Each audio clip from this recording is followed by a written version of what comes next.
A great pleasure to welcome Ashif Black, who is the country representative of inDrive in South Africa. Firstly, Ashif, welcome to you. It's great to see you. Thank you for joining us. Thank you, Aki, for having us. I'm excited to be here. Yeah, fantastic. I'm all excited to find out about inDrive. Can you tell me a little bit about inDrive and why inDrive was founded? And I mean, what is the mission of inDrive? So, Aki, simply, inDrive was born out of the real need for fairness. The company started in one of the coldest cities in Russia, so a city called Yakutsk. Weather conditions are extremely extreme there, very harsh. So what we do see similar patterns up until today is that when weathers are harsh, their prices start to surge. We see this being done manually. We're seeing this done through algorithms.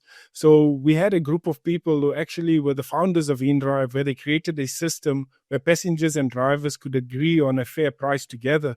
This principle and fairness of freedom of choice has remained in our DNA till today. Our mission has been clear from the start. We want to challenge injustice, firstly, and then empower people. We want to create mobility so it's accessible and transparent and affordable. We believe in giving both people, whether they sign up as passengers and drivers, always the freedom to choose. Okay, so basically, inDrive is a platform, an algorithm that decides what is a fair price for you as a passenger and for you as a driver to pay when you're doing e-hailing, right? So let me clarify. Most e-hailing platforms around the world use algorithm to set their prices. inDrive allows passengers and drivers to negotiate. That's where the difference comes in. That's our unique offer to our users. So we let passengers and drivers set their fares, negotiate in-app directly until they are satisfied to accept the ride. Okay. All right, that makes sense because, you know, there's quite a vast gap, right? When you get into an e-hailing ride and you ask the driver what they get out and what the company that they're paying the commission to gets out, and even when there's surge pricing, it's very different, and basically the drivers get screwed, and I think that's where the injustice is. The driver gets screwed, the passenger gets screwed because we're overpaying on the actual ride, just because there's a demand. And I understand the demand, etc. But wow, sometimes it gets way out of line, right? But when you look at inDrive's key differentiators, when it comes to attracting drivers to its platform, as opposed to these potential drivers choosing competing ride-hailing services, because you're now in competition with some big guys, aren't you? Of course. And just to touch on your point, it's the same reason why our value proposition is to always give control to drivers and passengers to actually set their own fares. So we want to allow passengers and drivers to negotiate instead of being forced to accept fixed pricing. We want drivers to keep more of their earnings thanks to our lower commission structure. Just to highlight that, inDrive charges one of the lowest commissions in South Africa and globally, an average of 10%. So we know that when passengers offer these trips, drivers will then also accept them without penalties if they reject them. So this is where that freedom element and fairness and transparency both blends in together. So not just only are we allowing passengers and drivers to set fares, we also allow drivers to reject rides that may not be applicable or attractive enough for them. And so I think this is why we believe inDrive is a better platform to build sustainable income for drivers especially. So is inDrive a technology company or an e-hailing company? I love asking that question. Which category would you say inDrive falls under? So we're a tech company first, because we're always building new stuff. I think we have this philosophy that we always trying to improve different products and make it more accessible. So I think that's just philosophy behind it when we do launch products, but we are a tech company first, because we're always looking for ways to improve lives, no matter what the product can do, as long as it has a purpose to serve. Yes. Okay. So let's go back to inDrive and the benefits of choosing inDrive as a passenger. Now, we discussed it very briefly earlier.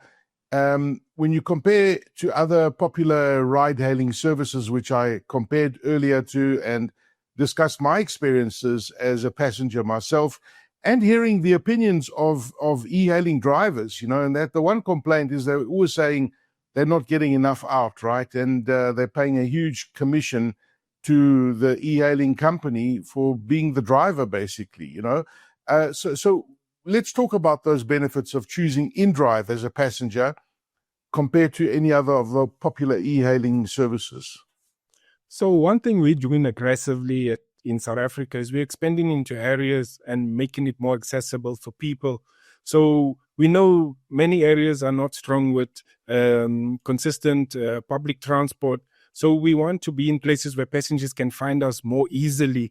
Apart from that, we come back to just being transparent and affordable on inDrive. So passengers will always be able to propose their price and drivers will be able to respond. So we want to make our rides more cost effective, where passengers can choose on the spot what their budget is for a particular ride and drivers can choose to accept it. So we also don't have no surprise surging. So both sides agree on the price before the actual ride happens, Aki. So we think these value propositions for us is definitely touching home to the South African commuters. Okay, so just to give us how it would work practically. So let's say I'm a passenger, I've got the inDrive app loaded on my phone, and I say I want to go from point A to point B, and then a price comes up, right? Does your algorithm first come up with a price based on a fair price on what the running costs of the vehicle are? Because you can't come up with a ridiculous cost, from the beginning. The driver's got costs, there's petrol, etc. So I'm sure that there is a base which you start at. So that price appears up on my screen, and then I say to the driver, look, a bit expensive for me, I'm willing to pay you X. And then the driver can either accept that or send a counter offer. Is that how it would work? Of course, Aki, there is a minimum threshold. So there's recommended fair pricing that is set. So passengers cannot go below the threshold. Those thresholds are calculated by our pricing analyst and our marketplace. So the marketplace will then justify it based on the price per kilometer, on the price of fuel. There's a lot of economic units that we put into this benchmark, but we make sure that drivers still can have livable earnings and still not be exploited. Apart from having the low commission, we still have those minimum thresholds so that passengers cannot go below a minimum price. Okay, well, that's fair, because otherwise people start getting ridiculous, Now, look, we live in a country where, safety is very important. We know about women and how vulnerable women are in our country. I don't have to remind you about that, but safety is obviously a huge focus for many users of ride-hailing apps. How do you at inDrive ensure that there's safety for both the drivers and the passengers? So, Aki, safety is so sensitive in South Africa. We see a lot of the crime statistics reporting increasing aggressive crime happening in the country. Of course, we look at those data and we also compare it with our internal data to look at the incidents more deeply. And we also try to work on ways to tackle them. I think for us, on our platform, we want to always make it a priority to protect both drivers and passengers.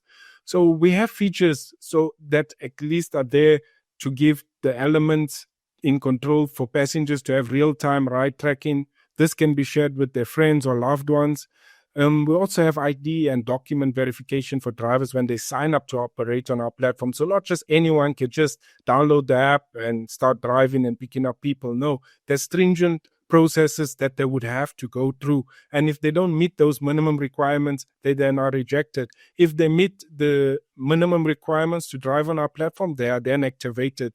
On the passenger side, we also give them transparency to see ratings and feedback systems from different drivers. So when they create an order, they will be able to choose from a variety of drivers, not just be dispatched one driver based on the nearest. They will be able to still have time to see which driver has the highest ratings, the most trips, and then they can make a choice based on them. So we have profile pictures there for unique identification.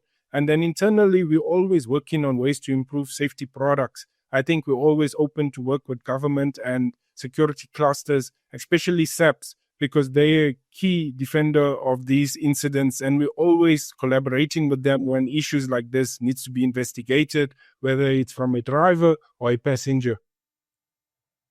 Okay. So I was doing some research about inDrive before the interview, and many South Africans may not know this, but inDrive is a fairly large global company. You're operating in 48 countries around the world. You're in over 800 cities at the moment, so you've got quite a big global footprint. So how does this global footprint benefit local drivers and passengers? Because I see that inDrive also offers a wide range of delivery and courier services as well.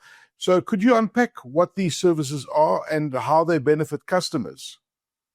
Okay, let me approach the question where the benefits of us being one of the largest mobility platforms in the world means we have a larger head count to support and create better products and also build trust. I think having this global footprint means that we apply always the best practices that we can learn from other markets and adapt them to our local market. We're also continuously trying to improve passenger and driver experiences using insights from around the world. So we have different markets with unique elements, and we have products that are different to what South Africa offers, and we're always trying to cross-pollinate to try and better serve our commuters and our drivers. Also, this comes with us always being able to introduce new features and innovations, making it fast to scale. At the same time, we still want to be really locally focused and tailor our solutions for South African drivers and passengers. We still want to draw strength from our global network, of course. And then if you look at our delivery and courier services, this is something that's more than just rides. We have other products where I say, come back to why I refer to us as a tech company, is that we have city courier services. This product is for fast parcel document delivery, mainly from peer-to-peer or B2B, and even C2C. So we also have two more models that are similar, but it's mainly more for goods and people. So intercity delivery services is more for long distance rides where people can travel from one city to another, and they can schedule these rides and also still negotiate. So, and then freight and moving options is for our larger goods where people are relocating or moving. We know Mountain, if people find an apartment, they would like to move quickly their goods, they can then request a driver who has a bakkie or a truck. And that's what makes our services special, is that we still use the same peer-to-peer negotiation model. So which means customers can still get the same services fast and affordable. And of course, we try to make sure that the deliveries happen fairly. Yeah, that's fantastic. Ashif, I'm quite interested to know how big is inDrive in South Africa at the moment, and which cities you're in. How many vehicles have you guys got on the road at the moment in South Africa? Yes, so inDrive is definitely growing quite strong. We're really making an impact in South African lives. We've been fairly accepted well just by monitoring our growth trends year on year. We see us making a huge footprint in many cities. We're now in 16 cities in our network. We're expanding to more. So our primary cities we focus and try to really learn from is where we see people moving a lot is Johannesburg, Cape Town, Pretoria, and Durban. But in the other cities, we're also trying to scale and grow. And also in markets where we're trying to protect because we have grown so large now, which is exciting for us because we can learn a lot. We also know what to do as a market leader in those cities, why people are using us. And for us, I think this is really a time for us to really reflect and to try and build better strategies to try and continue be accepted more easily in South Africa. Mm. Yeah, and I'm sure that you're seeing quite some very interesting trends, right? Not just in South Africa, but just globally for the ride-hailing industry.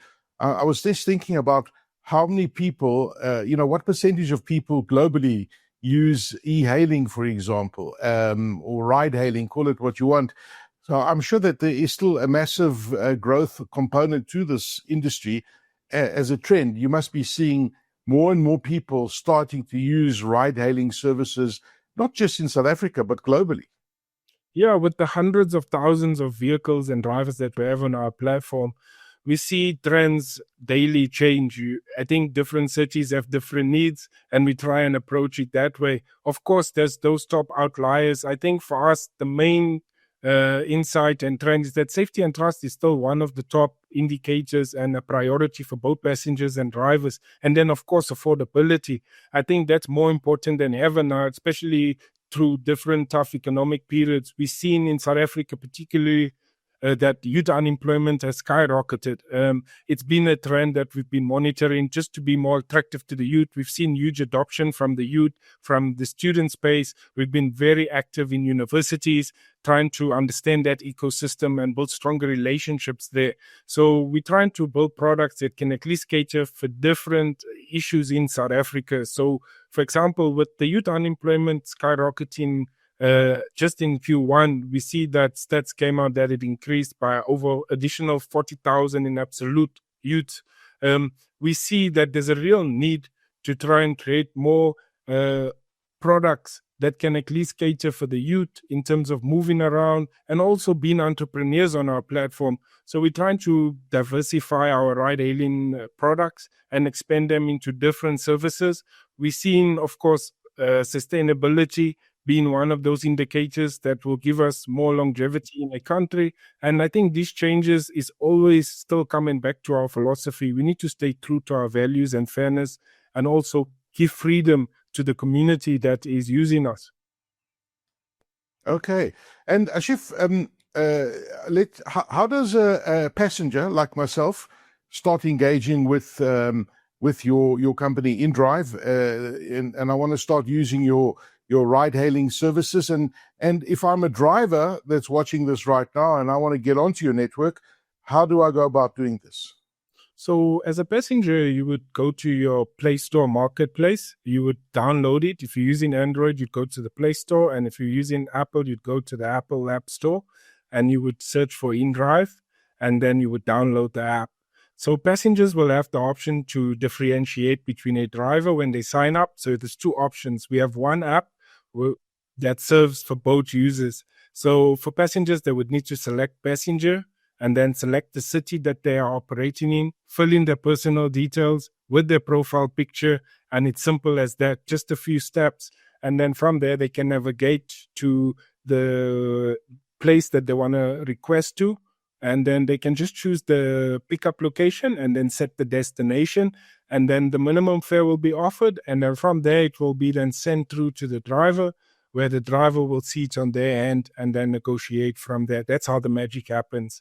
Few simple steps. And for drivers, they would have to follow the same process of downloading our app and just sign up as a driver. They're interested in signing up as a driver, and then they can sign up with their personal details. Firstly, upload their documents. So the documents we need for you to operate on inDrive is a professional driving permit that is not expired. It should have qualifying categories like goods and passengers, because drivers need to carry both passengers and goods depending on which product they are working on. But the standard requirement is just a PDP. And then drivers will then have to upload their vehicle documents so that we can capture those details internally, where we capture the plate number, the color of the car, the model, and of course a few security details of the vehicle, like VIN number, to make sure that the vehicle is unique on our system and that it's not being cloned. So we do some security levels internally as well for the cars. And then on the drivers, we will then send through that information to make sure that the PRDP is valid and authenticated here in South Africa. And then the driver will then need to upload his selfie with his license and sign up. And then from there, we'll go through a process where our verifications team will verify and then approve them. And from there, drivers can then choose which products they want to operate. If it's only for our ride-hailing category, they will have access to that. If they were to choose freight or any of the services that require another model of vehicles, they would need to then provide documents for that vehicle. And those vehicle classification would be parkies and trucks. So they can load multiple vehicles also. So they're not limited to loading one car, depending on which product they want to serve at a particular time or day. And that's how it is. Very simple. And of course, we want to always educate our drivers. So we're always trying to send best practices to them, trying to make sure that they are respectful to passengers as well, and then vice versa. Very interesting. So lots of flexibility on your platform. Ashif Black, it's been an absolute pleasure talking to you. Very interesting, and good luck in growing the country. We need competition, and I'm glad that you guys are here. Ashif is the country representative of the inDrive company in South Africa, a global company that does ride-hailing globally in more than 800 cities around the world. So good luck in South Africa. Ashif, thank you for joining us. Thank you, Aki. It was a pleasure talking to you. And yes, have a lovely week ahead.